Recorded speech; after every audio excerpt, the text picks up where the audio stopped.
لأن الفسح هو فسح الرب، وذلك لأن المسيح إلهنا قد أجازنا من الموت إلى الحياة، ومن الأرض إلى السماء. نحن المنشدين نشيد النصر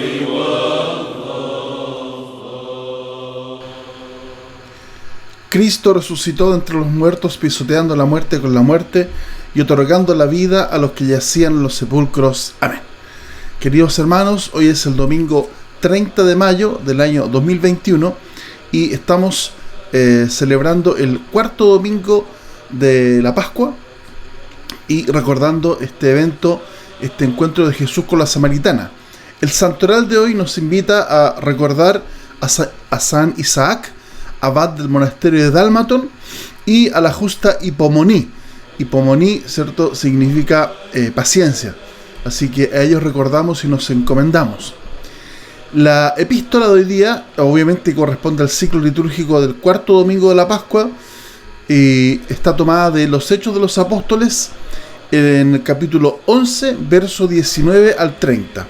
Y el Santo Evangelio de hoy es una lectura que está tomada del Evangelio de San Juan, del capítulo 4, versículo 5 al 42, y obviamente el acontecimiento de la Samaritana, que es una lectura larga, complicada, porque tiene mucho elemento, y yo para la ocasión he querido compartir con ustedes una subdivisión del texto en 4 partes. En primer lugar, una pequeña introducción con respecto a por qué Jesús va a Samaria. Hay una razón escritural ahí, y después una división en 3 partes, que es la conversación de Jesús con la mujer samaritana, después la conversación de Jesús con sus discípulos, y finalmente la conversación de Jesús con los hombres de Samaria, con los samaritanos. Así que este evangelio da para muchas charlas, muchas sesiones, muchos encuentros, así que vamos a tratar de explicar, ¿cierto?,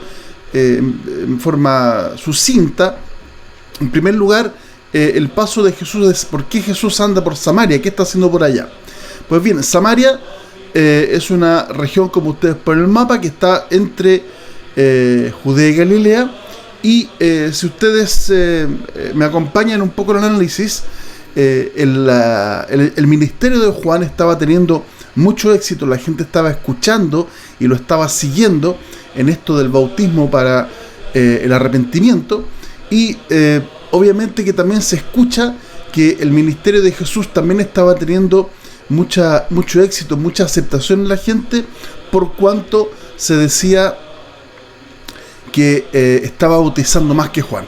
Por lo tanto, aquí hay una suerte de preocupación natural de la institución de los fariseos y los líderes judíos de la época. ¿Por qué? Porque como ya no les agradaba, nunca vieron con buenos ojos la predicación de Juan, menos también están con mayor razón rechazando la popularidad, no solamente de Juan, que era grande, sino que la de Jesús, que era muy grande también, porque estaba siendo escuchado y seguido por todas partes. Entonces, la popularidad de estos ministerios, ¿cierto?, este apego con la gente, esta cercanía con la gente, hace de que ellos, su poca cercanía y su poco cariño que tenían con la gente, fuese también desapareciendo, sobre todo porque eran personajes odiados por el común de la gente. Entonces, Jesús, frente a esta reacción de fariseos, de líderes judíos, ¿cierto?, y de cabezas de Israel, prefiere ir a Samaria para evitar un enfrentamiento, para evitar un choque, ¿cierto?, temprano, prematuro, con las dirigencias judías de la época. Entonces, en esta zona, ¿cierto?, donde Jesús podía actuar de mejor forma debido a que había menos poder y tenía menos presencia. Entonces, por eso que lo encontramos un poco, si ustedes quieren, refugiándose en Samaria. Y aquí vemos la primera división de por qué Jesús, ¿cierto?, tiene esta conversación con una mujer samaritana, que está en la subdivisión del versículo 5 al 26. Israel históricamente fue conocido como tres reinos, o tres regiones, si ustedes quieren: Judea en el sur, Galilea en el norte, y al centro estaba Samaria. Y Samaria es una zona que históricamente siempre se desarrolló con grandes diferencias culturales y religiosas. Por lo tanto, judíos y samaritanos, desde el texto, no se tratan entre sí. Samaria es una especie de mezcla de judíos con otras nacionalidades que fueron a través de la historia llegando y o conquistando la zona. Entonces hubo una mezcla racial muy importante, y esta mezcla racial también trajo mezcla religiosa, y como mezcla religiosa también estos pueblos que llegaban a Samaria traían sus costumbres, sus ritos, sus creencias, ¿cierto? Y prácticas desde el punto de vista idólatra, que se fueron incorporando a este primigenio culto a Dios, ¿cierto?, en el judaísmo, y que empezaron a contaminar. Y es por eso que el judaísmo se separa del samaritanismo, si ustedes quieren, de tal forma que llega un momento en que, cuando viene la reconstrucción del templo, los samaritanos se oponen, los samaritanos se oponen a esta reconstrucción del templo, declarando una fuerte y enconada oposición a la reconstrucción del templo, porque ya tenían su propio lugar de culto en Gerizim, y es donde ellos guardaban algunos ejemplares del Pentateuco. Ya lo hemos visto esto, es decir, aceptan la revelación de Moisés, pero sin ningún texto más del Antiguo Testamento, solamente el Pentateuco. Por lo tanto, todo el resto de los libros, tanto proféticos como históricos, eran rechazados por la costumbre samaritana. Ahora, cuando Jesús, ¿cierto?, se encuentra con esta mujer y le dice, dame de beber, ¿cierto?, una frase importante, debido a que sin duda que Jesús pudo haber hecho un milagro, pudo haber hecho un signo, una señal.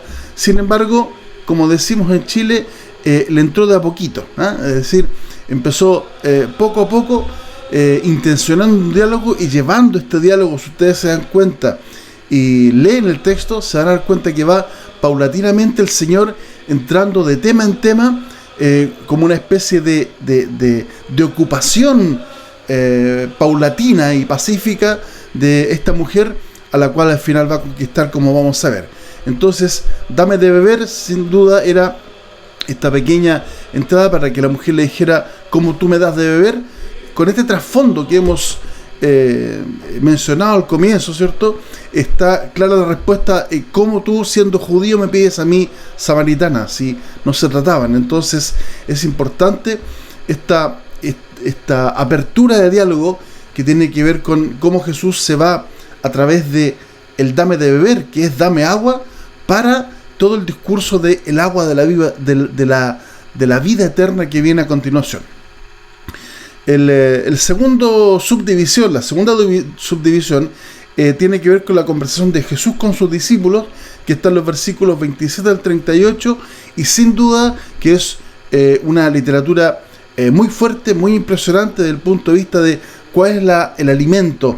Nuestro alimento, lo que nos mantiene vivo, queridos hermanos, es hacer la voluntad de Dios, y es el mensaje de Jesús a sus discípulos en primer lugar, y a nosotros hoy día, domingo 30 de mayo. Nuestro alimento, nuestro crecimiento está en hacer la voluntad de Dios y completar la obra de Dios entre nuestros hermanos. Nosotros muchas veces rezamos en forma automática, y decimos, el pan nuestro de cada día nos lo doy, ¿cierto? Este alimento que estamos pidiendo, que es una panera, que es una fuente con comida, que es una mesa llena de alimento, quizás visto de un punto de vista humano es muy lógico y natural, pero lo que está pidiendo el Señor es el alimento verdadero, que es el alimento que es sustancial, aquel que es necesario para la vida. Y necesario para la vida es la palabra del Señor y el cuerpo y la sangre de Cristo, a la cual siempre tenemos que acudir para hacer la voluntad de Dios. Y aquí está el gran nudo de este evangelio, que cuál es la voluntad de Dios y completar la obra de Dios con nosotros. El tercer párrafo, que es el final, es la conversación de Jesús con los hombres de Samaria, que está del versículo 39 al 42. Y aquí la frase de los hombres es que no creemos por esta mujer, ¿cierto?, que nos ha contado todo lo que ha sucedido, sino que nosotros creemos porque hemos oído, ¿cierto? Y podemos decir finalmente que tú verdaderamente eres el Salvador del mundo, el Cristo. En términos prácticos, ¿qué está sucediendo? Está sucediendo que Jesús nos invita y nos llama a que vayamos donde está el enemigo, donde está la persona que no nos quiere, aquella persona que siente oposición, aquella persona que siente rechazo por nosotros, y seamos capaces de entablar una conversación, es decir, una relación con esa persona, y dejar de ignorarla y dejar de mantenerla al margen de mi vida. Jesús integra a este pueblo pagano, si ustedes quieren, desde el punto de vista del judaísmo, que son los samaritanos, los integra a la fe a través de una mujer. Y no hace solamente Jesucristo esto de integrar a la fe, sino que es a través de la mujer. Y esto es muy importante porque, si ustedes se fijan, estamos hablando de una sociedad que hace 2000 años, ¿cierto? La mujer estaba relegada a un ultísimo lugar, y hoy día el mensaje es muy fuerte en el sentido de cómo nosotros tenemos que ser capaces de honrar, homenajear y darle el sentido que Jesús le está dando a la mujer. Recuerden que fueron 3 mujeres las que supieron en primer lugar la resurrección de Cristo, y ellas comunicaron a los apóstoles, y los apóstoles a las naciones del mundo entero. Y es por eso que hoy día esta mujer samaritana, que sirve de nexo entre Jesús, la fe y los samaritanos, de tal forma que es ella la primera predicadora, si ustedes quieren, la primera anunciadora, la persona que lleva el mensaje de la palabra a los samaritanos, es por lo tanto la restauración de esta Eva caída que se cumple. Nosotros hablamos en la Iglesia Ortodoxa de María como la segunda Eva, obediente y completa. Entonces, al símil de este ejemplo que es la Santísima Virgen María, tenemos a esta mujer samaritana que no solamente escucha, sino que lleva la fe a los samaritanos de tal forma que Jesucristo le da el lugar que se merece a la mujer, no como un ser relegado, no como un ser de servicio, sino que como un ente activo, no solamente de predicación de palabras, sino que de hechos. Entonces es importante que podamos poner en su lugar que se merece a todas nuestras mujeres, y darles la honra y darles la protección y la importancia que tienen nuestras vidas a las mujeres. Es por eso que no solamente este evangelio relata cómo yo tengo que ser capaz de encontrarme con aquel que me odia, con mi enemigo, con quien tengo diferencias, y superarlas obviamente, sino que también darle el lugar que se merece con todo aquello que tiene que ver con dignidad humana, y la dignidad humana a través de la predicación de la palabra. Es por eso que hoy día Jesucristo, en estos últimos domingos ya de Pascua de Resurrección, nos está invitando a vivir a través del signo del agua, que es el símbolo del bautismo, que vamos a renovar prontamente en Pentecostés. Nos invita a renovar nuestras promesas bautismales, a alejarnos del mal, a acercarnos a Cristo y a seguir a Cristo, de tal forma que su evangelio no sea un libro más en nuestra biblioteca, sino que sea el corazón espiritual, verdadero y real, que late en nuestras vidas y conduce nuestras vidas hacia la salvación y la vida eterna. Cristo resucitó entre los muertos, pisoteando la muerte con la muerte y otorgando la vida a los que yacían en los sepulcros. Amén.